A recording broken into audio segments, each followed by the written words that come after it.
Children, today we are going to cover the topics emulsion, productive colloid, applications of colloids around us. Last class we have discussed the properties of colloids, optical properties, Tyndall effect, electrical properties, electrophoresis, and the preferential absorption of colloids. As that and all we discussed in the last class, and Brownian movement we discussed. Now we are going to discuss about the emulsion, all those things. Before that, I am going to tell how to prepare the coagulation, in which methods coagulations are formed. Coagulation formed by simply boiling the solution. Mutual coagulation of opposite charge species. Coagulation of opposite charge species when they are mixing opposite charged ions. Mixing. Third point, electrophoresis. All these techniques are responsible for mixing two solutions. Mixing electrolyte. So these are the four methods of formation of precipitate. First method is simply heating the solution, that is prolonged dialysis, and one more method is prolonged dialysis. So these are the five methods. Dialysis I already explained in the last class. So children, simply heating the solution, you will get a precipitate. Mutual coagulation of oppositely charged. If the solution containing positive charge ion, I am going to add more negative charge ion. Mutual coagulation will take place to form precipitate. And electrophoresis I have explained, removing the contents present in the colloidal by passing current. That method also used for precipitate, because if I am going to remove the one species, other will form the coagulant. Mixing two solutions, that is electrolyte. Electrolyte is added means excess electrolyte will lead coagulation. Small amount of electrolyte will protect the colloid, to increase the stability of the colloid. But you have to add more amount of electrolyte to colloidal solution. The excess electrolyte will precipitate them. Mutual coagulation. Now I am going to tell about emulsion. What is emulsion? Before that, one more topic is missing. Zeta potential. What is zeta potential? The potential difference between, this is our colloid. I am drawing, this is colloid. Colloid is surrounded by one more layer full of negative ions. And this is surrounded by another more layer which is full of positive ions. The colloid, if I am passing the electrolyte to colloid, what happens? The electrolyte will stick on the surface of colloid. The excess positive ions also stick. The potential difference between the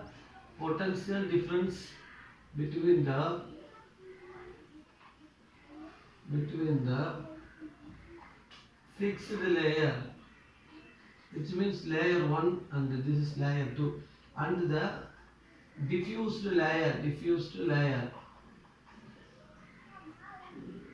are called as zeta potential. So the diagram shows that the first layer is a fixed layer, the second layer is diffused layer. The electron, because it is tightly bonded, first layer is tightly bonded with colloidal, so the potential of first layer is always more than the second layer. The difference is called the zeta potential. The potential difference between the first layer and second layer is called the zeta potential. This I already just telling. Now I am explaining what is zeta potential. Helmholtz electrical double layer. Yesterday class I am teaching. In that topic is zeta potential coming. Zeta potential means the potential, this positive and negative ion attract each other. their potential difference is called as zeta potential. Next one is emulsion. Now I am going to tell about the emulsion. What do you mean by emulsion? Emulsion is liquid colloids. Liquid colloids, simply called as liquid colloids. So dispersed phase is a liquid, and a dispersion medium also a liquid.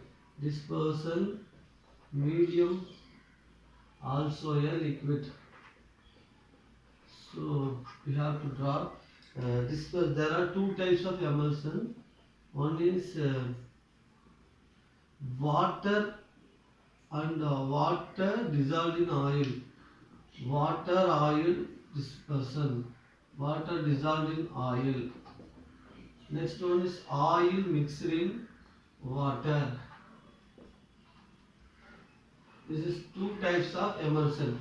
This is metallic salts solutions, fatty acids are example of this water dissolved in oil. Proteins, gum, etc. are examples of oil mixed in water. So there are two types of emulsion. Emulsion means the water mixed in oil mixed in water, liquid colloids. Dispersion phase also a liquid, dispersion medium is also a liquid. This is called emulsion. Emulsion is a type of colloid which have demulsification. What is meant by demulsification? To remove the stability of the emulsion is called demulsification. That means separating the dispersion phase and dispersion medium is called demulsification. Some demulsifying agents are used to do this process. Now I am going to tell about the emulsifying agent. Emulsifying agents. Emulsifying agent to stabilize the emulsion. Stabilize the emulsion, we are going to use certain solvents or electrolytes called as emulsifying agent. Emulsifying agent. These emulsions also a colloid. So this also undergo the optical properties like Tyndall effect, electrical properties, mechanical properties like Brownian movement. In emulsion also the dispersion medium.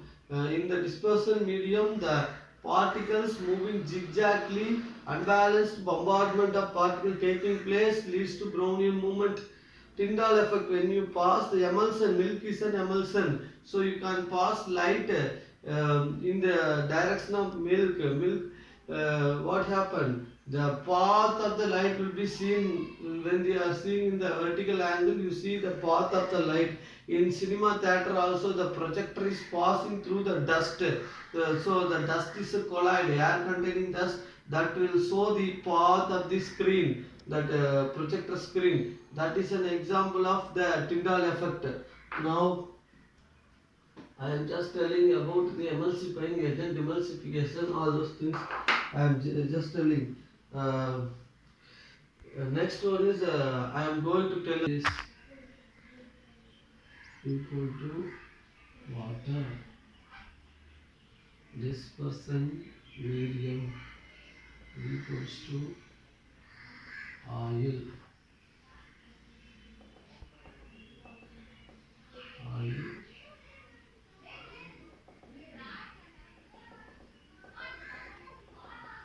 water.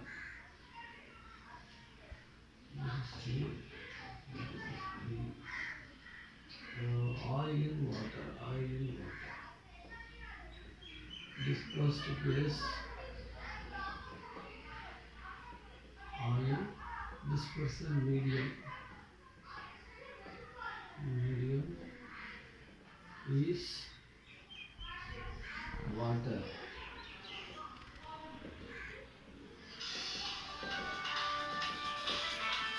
Oil in water, dispersed phase is oil, or dispersion medium is water. Here, emulsifying agent is different. This emulsifying agent is different from this one. So this emulsifying, water and oil having separate emulsifying agent. Oil in water also having different emulsifying agent.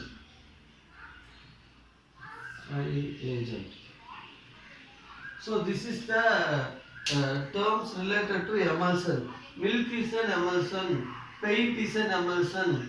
Examples, general examples. Milk is an emulsion. Blood is an emulsion. Blood emulsion. Milk is an emulsion. Paint is an emulsion. Paint is not an emulsion. Milk, blood, or liquid contaminants. All are examples of emulsion. Now I am going to tell you about a gel. Dispersed phase. In dispersed phase is a liquid in gel, and dispersion medium is solid. Dispersion medium is a solid. Okay, this is liquid and this is solid. Now I am going to tell you about the dispersed phase and dispersion medium. Liquid, now it is divided into two types. One is elastic gel, other one is inelastic gel. In elastic gel, when you are going to heat, what happens? It will be converted into solid mass. Again, adding water, dehydration takes place. Adding water, it swells to form the same gel. So this process is called as imbibition. This is reversible in nature. So gel containing dispersed phase and dispersion medium. Dispersed phase liquid and dispersion medium is a solid. Gel in gel, elastic gel and inelastic gel. Inelastic gel heating, it will give powder, powder material, salt powder, amorphous powder. Again adding water, no reaction. So it is irreversible. So these are the things about gel. With the gel and the emulsion are same topic. So I have explained what is emulsion, what are the contaminants present in emulsion, what is demulsification, what are emulsifying agents, then oil in water system, water in oil system, gel, elastic gel, inelastic gels, that and all I have explained. The next topic is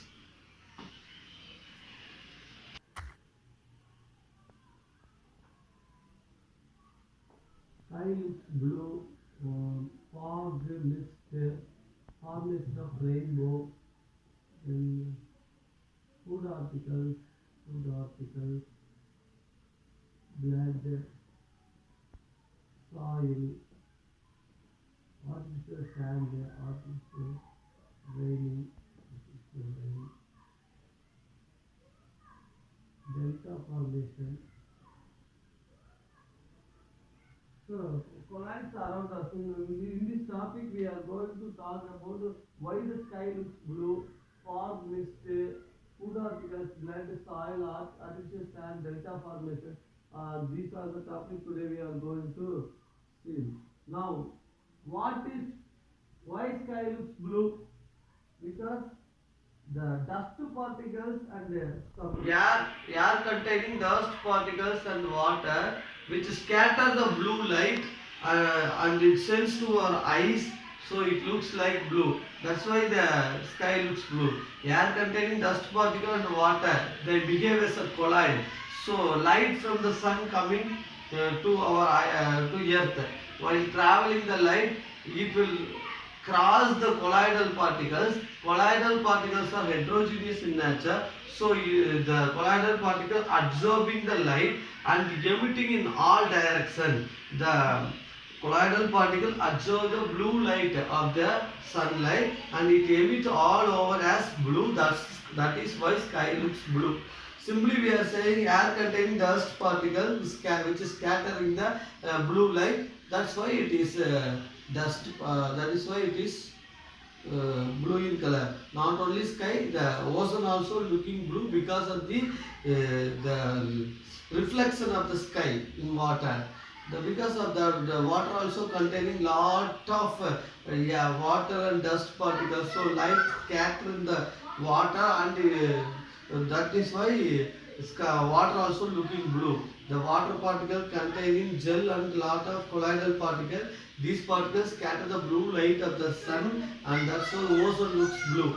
Next question, fog mist. The air containing water droplets and some dust particles called as air pollution. We are saying air pollution. The pollution is due to carbon monoxide, carbon dioxide, or gases coming from automobiles that will mix with air and contaminate the air. So that contaminated air is called your colloid.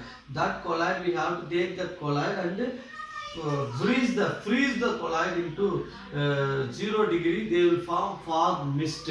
In that colloid, using ultra microscope, we see that colloidal particles are moving. Fog mist are called as aerosol. They are otherwise called as aerosol.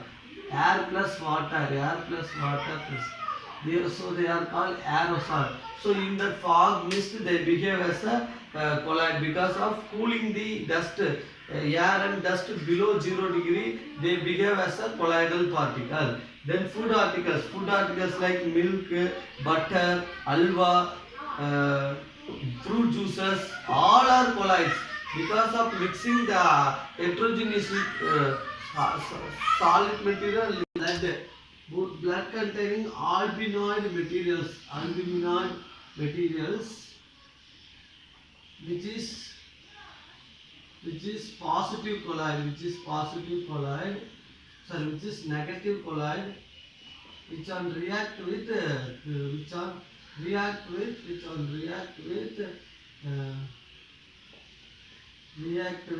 pumice stone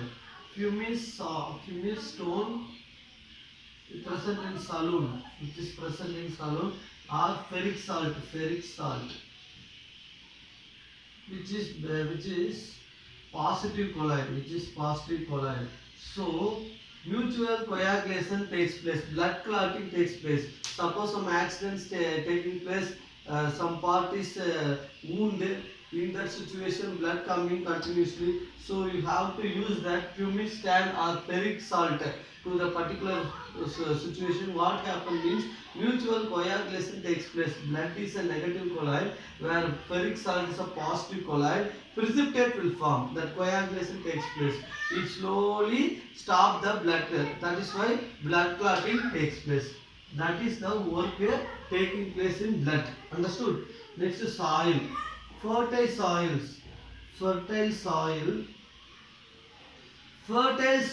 containing colloids in the form of microorganisms. Microorganisms present in the fertile soil behave as a colloid. That is the thing we learned in that soil. Artificial raining. Sometimes the cloud is containing the positive charged species. In the dry season, cloud containing positive charged species, and this is a cloud full of positive ions, because of we know that water droplets are present in the clouds, which makes the charged species. So when they come close together, if you pass negative charge, what happens if I pass electrified sand, artificial rain, electrified sand, which containing negative ions, negative charged ions. So what happens if I pass negative ions? They will come and contact each other. They will come and contact each other. Negative charge, negative charge. So the thing is, the clouds come close together and they will meet each other. The plus minus plus minus plus minus. So what happens? Precipitation takes place. That is called raining. Precipitation. Coagulation, mutual coagulation taking place. The clouds are hit each other with the help of the electrified sand. Because the electrified sand contain negative charge, the clouds containing positive charge. So the positive charge species try to attract the negative charge. Therefore, they hit each other, and if the clouds hit each other, what happening? The precipitation, rainfall will come. This is the artificial method of forming rain. This is one application of this colloids. Next one is delta formation. Delta formation. Dear children, river water containing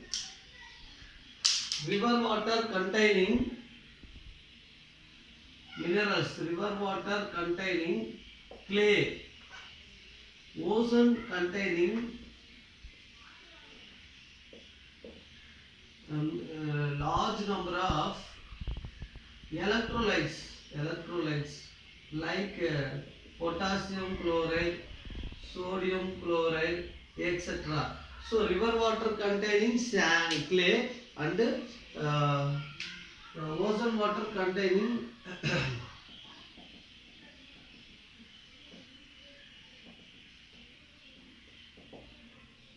ocean water containing sand, NaCl, potassium chloride, sodium chloride, lakhs and lakhs of millions and millions of minerals. When they meet each other, what happens? The solid mass is formed. This is of coagulation, due to coagulation. Coagulation means solid formation. This clay and this minerals mix each other to form delta. This is called delta. When the ocean and the river meeting point, delta are formed. Why the deltas are formed? Because river water containing clay and ocean water containing electrolyte, they mutually coagulate each other. Clay is some positive charge, means if this the electrolytes are some stabilizing, more amount of electrolyte is added to the solid, means they will increase their stability. That is why deltas are formed. River water containing clay, ocean water containing minerals, they mutually coagulate each other to form delta. Okay, these are the colloids around us.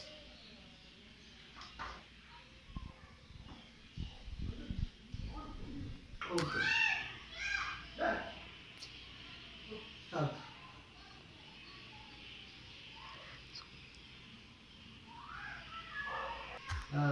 Lyophilic colloids are more stable than liobolic colloids.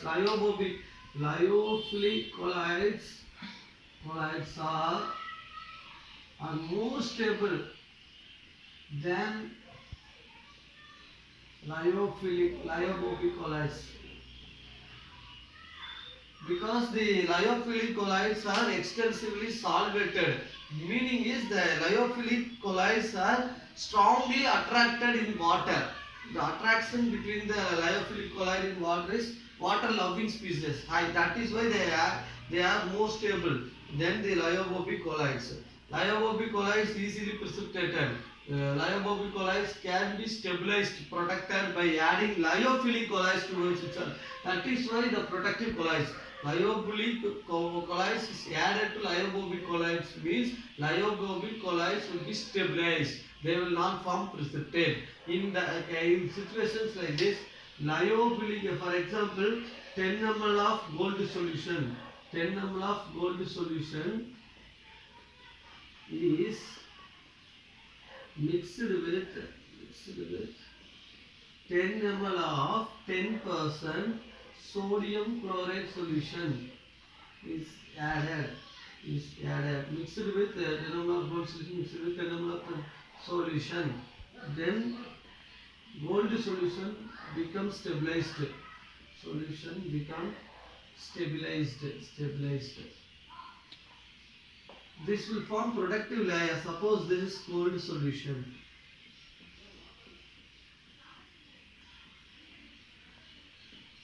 Gold solution.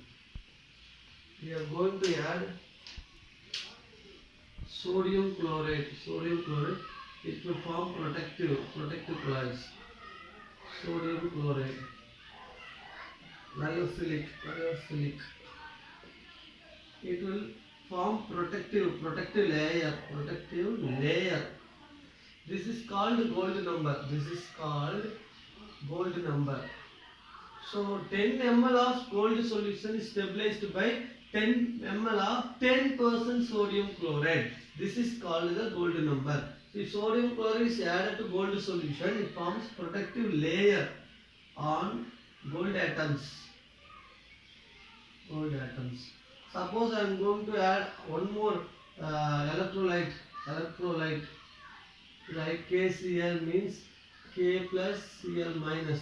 It will not affect this layer.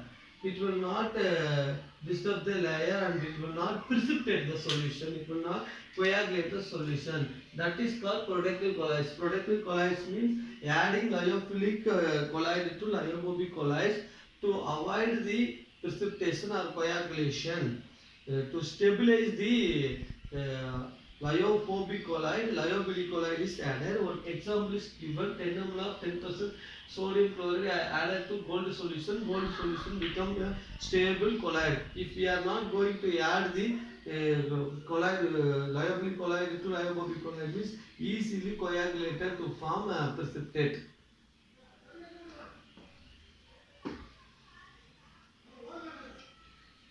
வேணுங்க கூட்டமா கத்துறாங்க.